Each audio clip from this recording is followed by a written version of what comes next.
little and he's out. Now, it's gone past the hour of 9 on AM side, and you already know this is Eagle's Morning Risers Breakfast Show's political and current affairs probe show. My name is Uduak Daniel. We're looking at the issue that concerns just a little bit of the passing of the former President Muhammadu Buhari, and the issues that even took him outside the shores of Nigeria, and that will be as a result of health, on health grounds. Now, he's not been the only person who has been out there. We also had Abdulsalami Abubakar, who has also come out to saying that I was in London hospital with the former or the late former president of Nigeria, talking about Buhari right there. So the recent hospitalization of Abdulsalami Abubakar and the passing of Muhammadu Buhari in London, they have sparked widespread, interest and concern.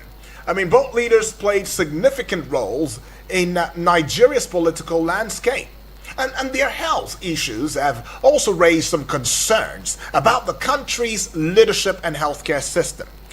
Notably, though, the State House Clinic, upgraded by Buhari's administration with a 21 billion naira investment, has been a subject of controversy, especially regarding its utilization. Come to think of it, in 2021 now, the Buhari administration approved the construction and the equipping of a 14-bed space presidential clinic at the State House Medical Center in Abuja. And then that was with Julius Berger, Nigeria, as the contractor.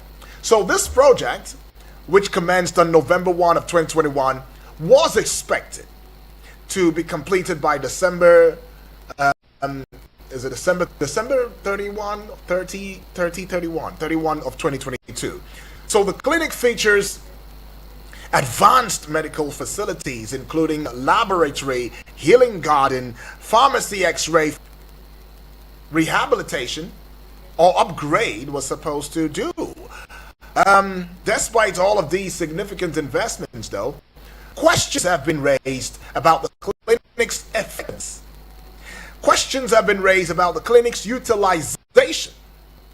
Questions have been raised as to whether or not this clinic is open to you and I.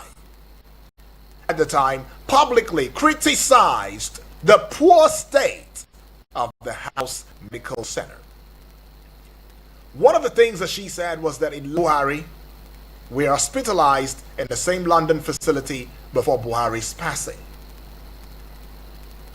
Now, as soon as he got discharged from the hospital, he received the news of Buhari's death, and he also went on to condole with the family. Now, Buhari's death, in case you don't know, was announced on Sunday, July 13 of 2025, and his funeral arrangements, are being made already. Now, there is a concern in this regard, and this concern seeks to the poor state of our health facility. Sometimes when we talk about issues like this, we should go beyond and above the passing, but we should connect with the root cause. What exactly is hospitals? Do we have that? Or do we have to always depend on the international community, go outside the shores of Nigeria, in fact, even as far as Africa or as close as African countries, just to get the medical attention that we need? Is it rocket science to note that if we upgraded, if we built, if we ensured that the health system in this country had the necessary equipment to handle any kind of illness or cases, that we would have indeed the GDP rising, because the neighboring African countries like Ghana, like Togo, Cameroon, and the rest will be here for their medical services. Now, have we not seen that happen before? When we saw Luth, remember Luth? Teaching hospitals, beaming high, towering high. But then what is the case today about to rehab? Joining us via phone call is going to have a stretch of time to discuss with us on discourse this morning. Benedict Olalekon Agunloye is going to be adding his voice loudly and clearly in this discourse. Good morning to you, Sir Benedict. Good morning. Right. Welcome aboard to the discourse this morning, Sir Benedict. Yeah, right. It's my pleasure. Awesome. Awesome. So here we are talking about the passing of the former President Muhammadu Buhari, God rest his soul, by the way. And what is really, really disturbing is the fact that London seems to be the destination point for quite a number of where do all the rich politicians now who go there in and out as if it was your backyard just to run a checkup, just to do medical checks and all of that. Abdulsalami Abubakar, the former head of state of this country too as well, said he also shared the same clinic with the late former president of the Federal Republic of Nigeria. And does this bring concerns to you, especially when you recall that sometime in 2017, we had issues where the president, the former president Buhari, traveled to the UK for medical treatment, and that sparked a lot of concern about his health and the country's stability. And his wife decried the state of the health clinic at Astor Villa right there, saying that his is terrible. And that led to some upgrading.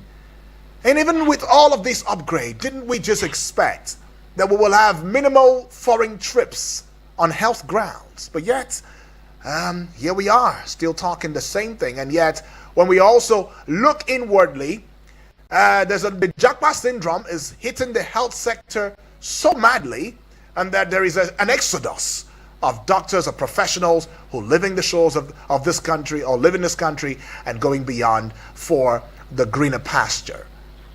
What are your thoughts on all of these? Well, the situation is pathetic, but one thing is clear, and that we need to get right. Right. Throwing money at problems does not solve them.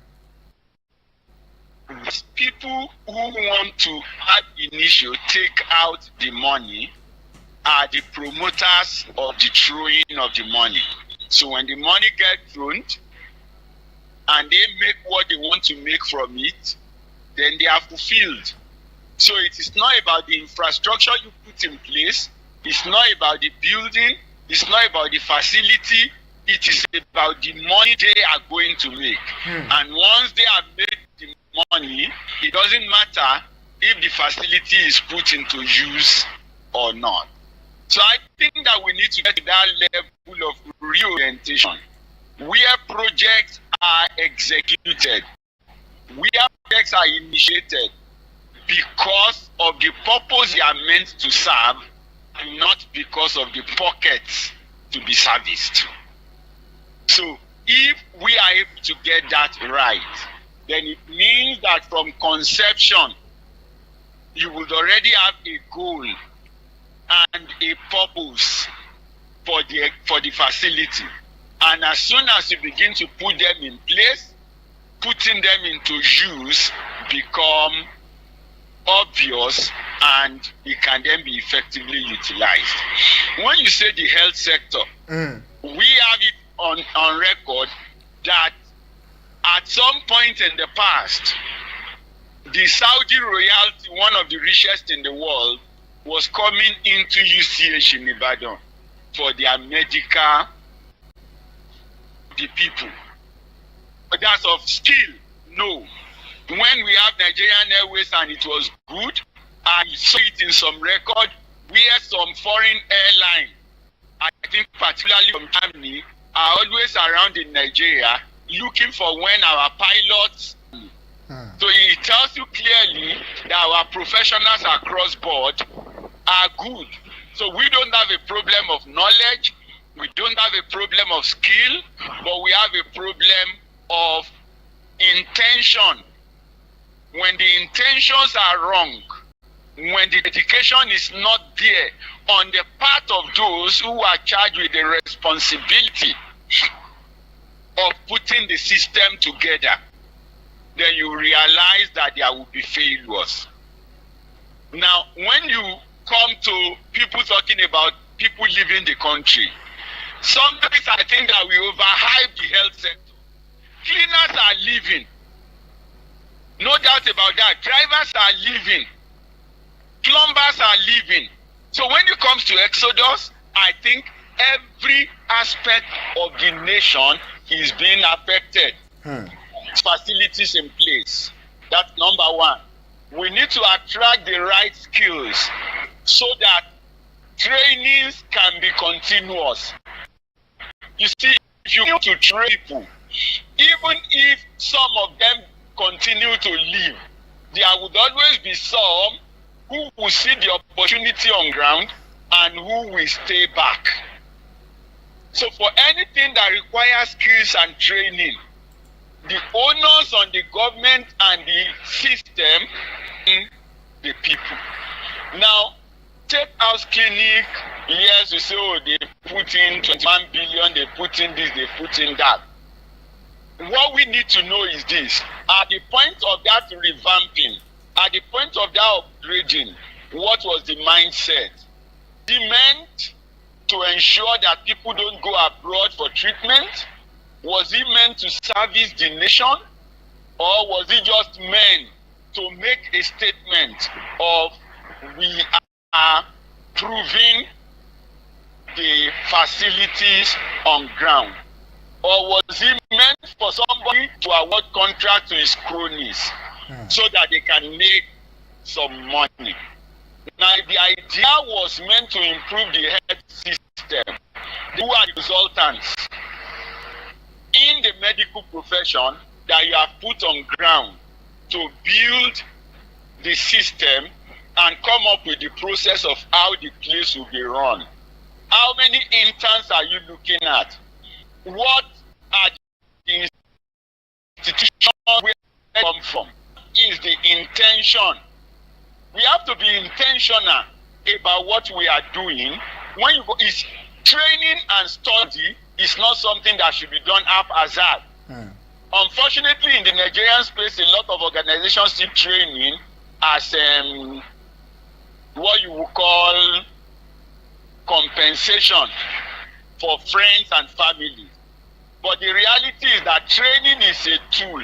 It's not a welfare. I will always insist on that. Training is not welfare. It is a tool for you to do your job. But when you now put training inside staff welfare, then the welfare aspect dominates the thinking and the selection of the candidates. And so people you want to do welfare for are the ones who attend the trainings. And so the ESTA code and the training benefits become more important than the knowledge. But when you know that training is a tool, and somebody know that he's been given a tool either to work or to equip others, then I'm sure that the direction and the orientation will change. But when you see training as a welfare, there's somebody who would rather than get trained in Abuja want to go to South Africa or to Mauritius, where he might not even get any knowledge. But at least you call it welfare. So he will collect his ESTA code, he will collect his digital allowance, and will come back and will be able to send his sons or daughter to private universities. Now, when that is the mindset, there is a problem. When you look at our health sector, in medicine, you talk about diagnostics, you talk about treatment, you talk about rehabilitation, you talk about preventive health care. How have we put all these, how have we structured them into perspective in ensuring that when you are building the facilities, all these are catered for? And when you put it in place also, who are the people that you are employing to take charge? Who are the people you are putting in place? What is the career path and plan for them? Today, yes, you say, oh, younger people are running. There is no country in the world that can say professionals don't leave. Even in the UK, there are their own citizens who enjoy government funding. And when they graduate, they migrate to Russia, they migrate to Australia, they migrate to Canada, they migrate to the US. And some of them don't even service the facilities that were used in training them, because government do not have access to their earning record in whatever country they have run away to. So I think we should always bother our head less about who is running away. There are people who are ready to stay. So let's make the system fair. Let's train more people. Let's give more people more opportunity to access this training. And I tell you, for those who run away or who leave the shore of the land in the name of greener pasture or better life, whichever you call it, they will definitely have families and kids that are back here who will, of course, be benefiting from whatever they are earning in the better climes that they have gone to. So I think our worry should not be their going. Our worry should be ensuring that we are training enough to ensure that our own system can be sustained. All right. I think that a nation like Brazil has so many players in Europe. Yeah. But that does not mean that in Brazil football is not being played. No, they are building up the talent every day. As you are taking away from them, a lot of new ones are emerging. And a lot of Nigerians are here who can become doctors, who can become engineers, who can become whatsoever professional field in the world you are thinking about. So I think that our focus should be on building more and more skills, so that even when we export, we still have enough to service the home front. All right, so Benedict, Nigerians have become what they want to become. Nigerians, we have become what we want to become. Some of us had to toil, to get where we are. Some of us had to slave. Some of us had to suffer. Some of us had to go through the worst. In fact, if possible, we walked on shattered bottles to get to where we are. And it is the pain. That's the pain. The pain that we are gotten to where we are legitimately, and we didn't have to scour or scamper into indulging in anti-legal activities, and yet in the end we are still being taken for granted. That is the pain. I mean, because when you look at the ability of leaders to make informed decisions and provide direction for the country, do you think that we have those set of leaders who understand what it means to go through life as a Nigerian in the midst of the terrain that we face today, to want to bring about this change, especially with the passing of the former President Muhammadu Buhari? Well, like I would always say when Buhari was in power, one of the lessons the nation should take away is from his life and from his rule, is that personal discipline and dedication of the individual to nation state is not sufficient to fix the nation. You need a team. You need people at all levels who, when given delegation, they will do their bit and do it appropriately. But it is sad that a lot of people are not doing what they should do when they find themselves in So is this to say power. that the government is not aware? And then what do we do to tackle these people and get them off the way? Because Nigerians are saying enough is enough. We can't continue like this. You see, one of it is not about changing who is the president. It is about possibly looking at a new system of government that will permit the people to take more decisions than we are doing today. Right now, you put a president in place, and he must appoint minister, at least one from every state of the federation, whether he knows them or not, whether the people want them or not. But I think that we have a parliamentary culture, and within our parliamentary system, we have a process for correcting certain things, which the presidential system does not allow. So I don't know. Rather than thinking about push away who the president is every now and then, we should be looking at a system change where perhaps you don't even have to contest to be president of the nation. You just need to compete to come and represent your constituency. And when you get into the parliament, it is your colleagues that will think you have that skill to do certain things. Right. And then they give you those roles and those responsibilities. Not people who stood election and lost because the people rejected them, either because of their past antecedents or because the people know them not to be well lived.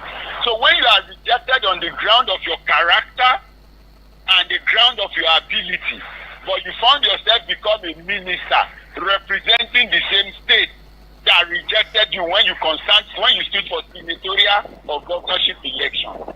It's sad because that individual wants to capture the state, firstly to come back as governor, or he wants to show them that you rejected me, now I'm in charge and I am going to punish you.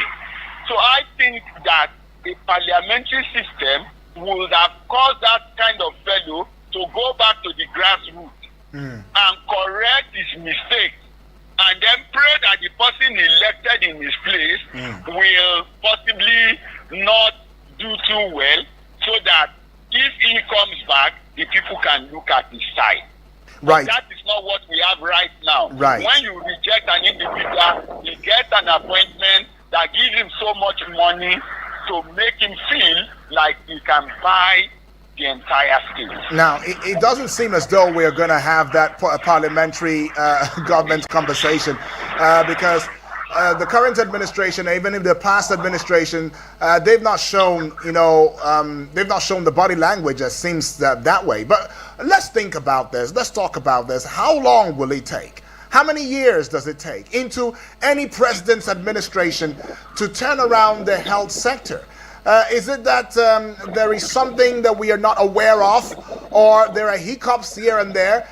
Just imagine recently, it took the ADC coming into the picture to get the APC to begin to talk about removing bottlenecks and bureaucracy in the processes and systems of government to allow for easy accessibility and reaching out to the grassroots. And isn't it really, really a shame? Because if we also look, this is not to spotlight or put beam a searchlight into the Buhari administration, but I mean 8 years, 1 year, 2 year, 3 year, 4 years, 5 years, 6 years, 7 years, 8 years, and we were not able to keep the health sector in good shape.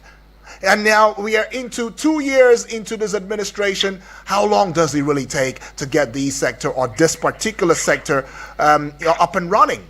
From your point of view, is it rocket science? Well, like I said, it's not about rocket science, but it is about the system. How do we view the system? You talk to primary school children today. Why do they want to become lawyer or doctor or accountant? Because they feel those are the jobs that gives you the money and the prestige. Right. So a lot of people got into the system to make name for themselves, to make money, and to have prestige, and to derive benefits. So when that is the case, when they get there, therefore, what they begin to think about is the things that facilitate or that will give them the things they have always wanted. Right. Now, you need to remember, at some point, the Bible said, woe to a land when your king are children. Why did he say so? It is not that I was saying children are wrong. No. But a child wake up to think about what to eat, and after the food is to play. Is it not? So a child thinks about self-satisfaction, He doesn't think about preserving anybody or anything. He doesn't think about tomorrow. A child thinks about satisfying myself now. And even if he's thinking of keeping more, it is still for him to eat tomorrow. A child cannot think for the system. A child cannot think for the family. Unfortunately, a lot of people we have in office in several places are delinquent adults, which make them to reason and think like children. So it is me, myself, and I. You bring a project, the first thing they are looking for is not what is the benefit to the people, but what is the need for me. And when they cannot see what is the need for them as individuals, they will not get it done. And then, of course, there is always this concept that a number of them also come to office assuming that they have experience and they have abilities which have not been tested at the level where they are appointed. However, they are not going to listen to the opinion of others. They are not prepared to learn, and so we won't get results. So people just come in. You just want to force the system to adjust to your own style, right? But if you are able to learn, this is what these people do, then you can innovate. Because what you need in an existing system is innovation, not creation. But what we get more is people come. If they cannot beat the system, they create new opportunities, they create new systems for them and for their friends. But that shouldn't be the case. It is to look at, okay, today, how many federal medical centers do we have? How many tertiary hospitals do we have in the name of teaching hospitals? What are their problems? What are the bottlenecks? In diagnostics medicine, what are the equipment that we lack? I don't think that any teaching hospital in Nigeria has a PET scan, for instance. Now, if PET scan is the most definitive for treating cancer, then what are we doing in cancer treatment if you don't even have the equipment? If everybody would need to go and travel to a private clinic in Lagos to get that done, what is the cost of this equipment? Why is it that we don't have them around? The reality is that some manufacturers are even ready to come and install on a PPP basis. But will the guys in the Ministry of Health who think they are making money, who think that will not guarantee their own costs, will they actually favor the process? Who is the Minister of Health that is coming? Perhaps in the health sector, I think that's one of the ministry like Justice that an outsider have not been able to help. I think it was Abacha regime that gave us the pharmacist as Minister for Health. And then NMA went on strike. Clearly, NMA went on strike because a pharmacist was appointed the Minister for Health. It has to be a doctor.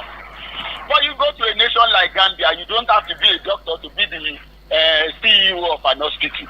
All you need is to have a certificate in medical, that's in health management system.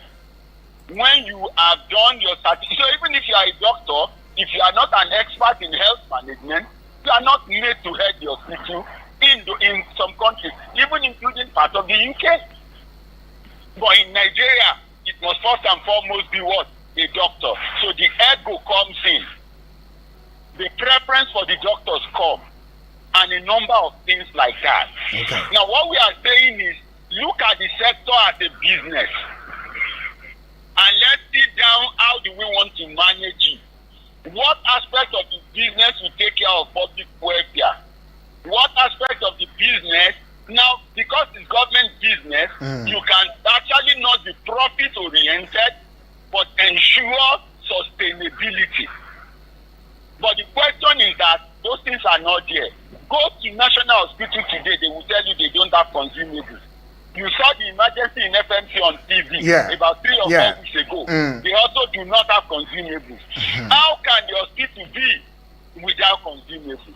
Even if the patient will have to pay, it should be available. So for you to get to the level where gloves and things like that, cotton wool, are not available in a tertiary hospital is a case of disaster and shameful on the ability and capacity of the head of those hospitals to manage the health sector. But in the immediate, can we actually change them? I doubt, because you have to be a doctor to be on that team. And because you do not understand what it means to manage, you just get there and you are still relying on your ego. Yes, you are a consultant, you are a medical this, you are an expert. Nobody is contending that. But I think that there is a need for that deliberate measures. Let's have a template, a process for running the health sector. Okay. Let us know that if the drugs run out, when it should not run out, whoever is responsible for procurement of drugs should be on his way to answering questions in some places, and there should be appropriate sanction. All right. If the bills run out, Yeah. or the power system did not work, whoever is responsible should be able to give an explanation, and there should be an immediate sanction. But are we doing those things? Do we have the capacity to do it? We don't have the capacity to do it. It is not my fault. That's so exactly the thing. That template. So there has to be that template as to what should be done. At what point do you trigger a reorder for this item? What is our usage rate? Okay, we use 1,000 gloves in a week. If your procurement cycle is 2 weeks, it means that when you have 4,000 gloves left, you need to go for a reorder. Okay. When you get to a point where there is a total stock out, you go to the lab, there is a total stock out of reagents. Now you are treating some treatments that you believe they may be non-contagious, but they are invasive.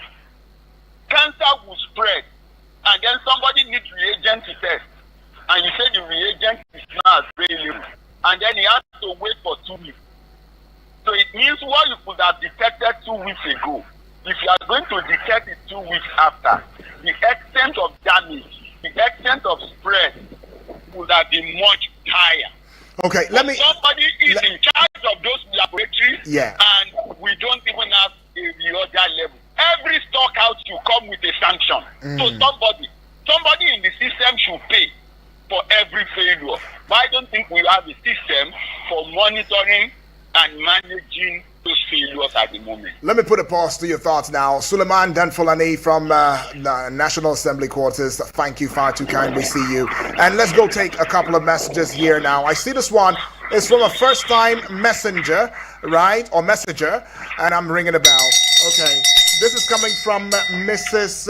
S, if I'm not mistaken, right? Mrs. S from Apple Mechanic. Now, she says, UD, whether we like it or not, die in peace and in luxury too. Far away in London. Do you even know how much it costs to get treated in that kind of place? Millions of naira. Now ask yourself, how many Nigerians have the privilege to live well, let alone die in dignity? People are dying uselessly due to lack of proper health care. Meanwhile, our leaders fly out for treatment as little as headaches. Nigerians should stop deceiving themselves. Buhari didn't die because Nigeria prayed against him. He lived a long, comfortable life. The reality is he lived and died far better than the average citizen ever will. So instead of waiting for divine punishment to fall on those politicians, Nigerians need to start voting wisely and demanding better. These people have wreaked the havoc in the system, and unless we take responsibility, we'll just keep watching them live large while the rest of us suffer. All right, thank you, Mrs. S, for that one now. Emma, future president from Duse Alaji, says, I weep for this country always that we have not been able to get a leader. What we keep getting is rulers and looters. How can a leader who's supposed to put all things in order be going to another country for treatment? 2 former presidents in the same hospital at the same time. This is really obvious and unfortunate. God Will you give us a good leader? He says, I'm in pain. I see the cry eyes now. He goes on to saying, even the sitting president Tinubu keeps running to France for treatment and what have you. It's a shame. Put your country in order and never think of going for medical treatment abroad. Some will say, well, affordability and choice, will come to play. But I see another message here. This one is coming from Daniel all the way from Nasarawa State now. And he says, greetings, sir. Benedict is a wonderful Nigerian. I want to align with him. All the projects executed by our politicians, the intentions are questionable, either to enrich a friend, settle some hungry politicians, and so on. Example, the construction of Lagos-Calabar Coastal Highway, for me, is a wrong priority and is intended to settle someone. Yahya Bello claimed to have equipped some hospitals in Kogi State during his tenure, but can't visit, instead asking the EFCC to allow him fly abroad to seek medical treatment. That can be right there. Oh, too many messages. Now I'll just take this one and call it a close. Oganemano from Angwang Adamu in Nasarawa State. It says it is disheartening hearing that our former president Buhari died in London clinic. How come he could not put any of the government hospitals in shape, which he would have been admitted and gotten treatment? In a speech during the 1983 coup that brought him to power, he referred to our hospitals as mere consulting clinic. But it is unfortunate that Buhari could not put any of the hospitals in good shape in his being the head of government, both as military head of state and civilian president. It's a shame. It's a shame. Everybody's saying it's a shame here and there. See calls coming through, but can't go any further. Sir Benedict, thank you. We hope that all of these that we've said will be put into due consideration. And just as Mrs. S said, all the way from a Paul Mechanic, it's time for us to indeed shine our eyes and begin to think about indeed the same 2027 that they are referring us to, and vote wisely and make the right choices. And to the leaders, just as you said, Sir Benedict, it's time to put all the architecture in place and ensure that there is accountability, transparency, as well as punishment for those who are not living up to the needs of their offices. Well, thank you, though, for this time. We hope to have more conversation with you in the coming days, Sir Benedict. You're welcome. Appreciate. Well, this is where we call it a close, though, on here and right here. But thank you for being a part of this. So much to talk about, but I believe in this country, and that change will come. Eagles 102.3 Abuja. Hello Nigeria. Hello Africa. Do you want to work in the healthcare sector? Do you want to be a trained, certified nursing assistant, medical assistant, or caregiver? If yes, then register to enroll for Push Africa's one-year diploma in certified nursing assistance training happening at the African University College